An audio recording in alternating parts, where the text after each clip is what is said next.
বিসমিল্লাহির রহমানির রহিম। আসসালামু আলাইকুম। ইট্যাবস টিউটোরিয়ালে আপনাদের সবাইকে স্বাগতম। গত টিউটোরিয়ালে আমরা লোড কম্বিনেশন করে দেখিয়েছি। এই টিউটোরিয়ালে আমরা স্ট্রাকচারটাকে অ্যানালাইসিস করে ডিজাইন করে কমপ্লিট করার চেষ্টা করব ইনশাআল্লাহ।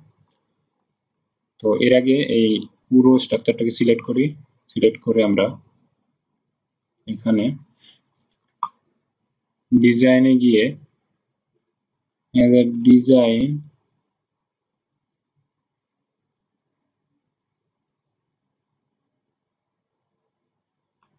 এই যে এখানে ভিউ ভিভিড ওভাররাইট এই অপশনে গিয়ে আমরা এখান থেকে 6 স্পেশাল আছে, আমরা এখানে 6 ইন্টারমিডিয়েট সিলেক্ট করে ওকে করে দিই। এরপরে অ্যানালাইসিসে গিয়ে সেট লোড কেস টু রানে গিয়ে আমরা এখানে দেখব যে কোন কোনগুলো রান হচ্ছে। আমরা যদি ডো নট রান করতে চাই এটা সিলেক্ট করে এখানে ডো নট রানে অপশনে ক্লিক করলে ডো নট রান হবে। এখানে calculate diaphragm centre of relative এখানে সিলেক্ট করে ওকে করে দিই। এরপর আমরা ডিজাইনে গিয়ে আমরা এখানে দেখি সিলেক্ট ডিজাইন কম্বিনেশনগুলো আমরা প্রথমে এইটা অল্প কিছু কম্বিনেশন অ্যাড করে রাখি, পরে বাকিগুলো করব। এবার আমরা ক্লিয়ার করে ফুল স্ট্রাকচারটাকে আমরা একটু চেক দিয়ে নেব।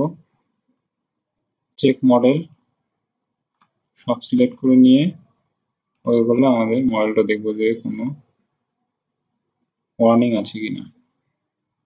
No warning.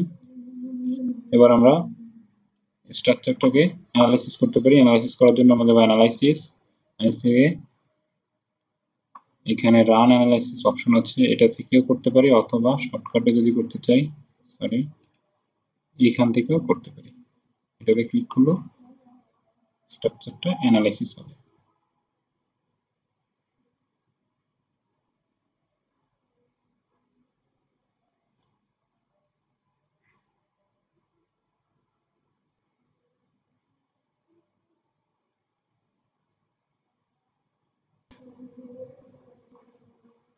অ্যানালাইসিস করার পরে আমাদের স্ট্রাকচারটা এরকম ডিফর্ম শেপ আসবে, এবং যদি আমরা স্টার্ট অ্যানিমেশন দিই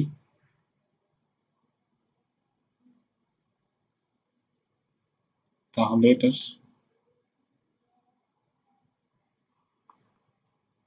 অ্যানিমেশনটা দেখতে পাবো। আমরা এটাকে অফ করে দিই। এবার আমরা দেখবো যে রিয়াকশন কত আসছে, যে বিভিন্ন কলামে। আমরা এটা দেখার জন্য আমরা যাবো হলো সেট প্ল্যান ভিউ আমরা যাবো বেজে অ্যাপ্লাই করার পরে আমরা এখান থেকে এখানে ডিসপ্লে সাপোর্ট এই অপশনে গিয়ে স্প্রিং রিয়াকশন এখানে ক্লিক করে এখানে কম্বিনেশন সিলেক্ট করব।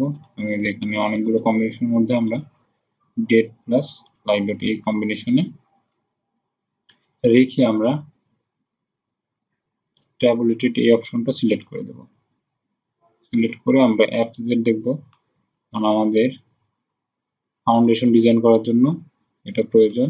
ওকে করলে আমরা এখানে আমরা দেখতে পারবো যে এই কলামে কি পরিমাণ লোড আসছে, এত কি,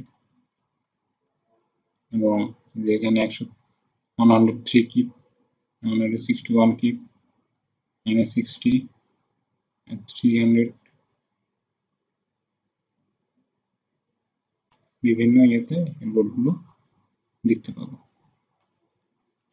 এরপর আমরা 3D দেখি আমরা এই স্ট্রাকচারটাকে একবার ডিজাইন করে দেখবো যে মেম্বারগুলো পাস করছে কিনা।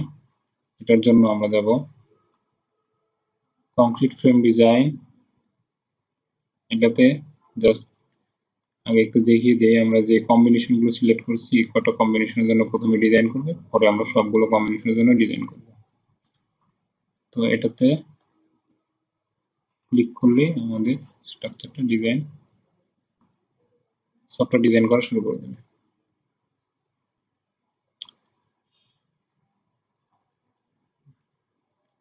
আমাদের ডিজাইন কমপ্লিট হয়ে গিয়েছে, আমি দেখতে পাচ্ছি।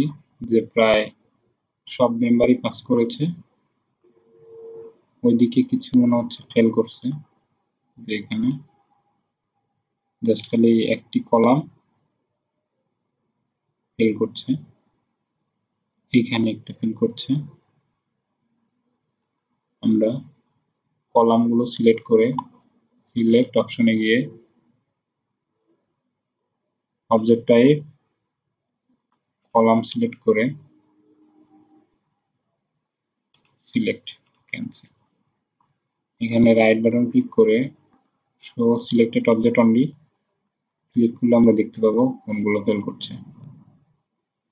এটা তো ওভার স্টেজ। আমরা এখান থেকে একটু পিএমএম রেশিও দেখি। এখানে লোড ডিসপ্লে ডিজাইন ইনফো, এখানে এসে আমরা যদি রিভার পার্সেন্টেজ দেখতে চাই তাহলে রিভার পার্সেন্টেজ সিলেক্ট করে অ্যাপ্লাই করব।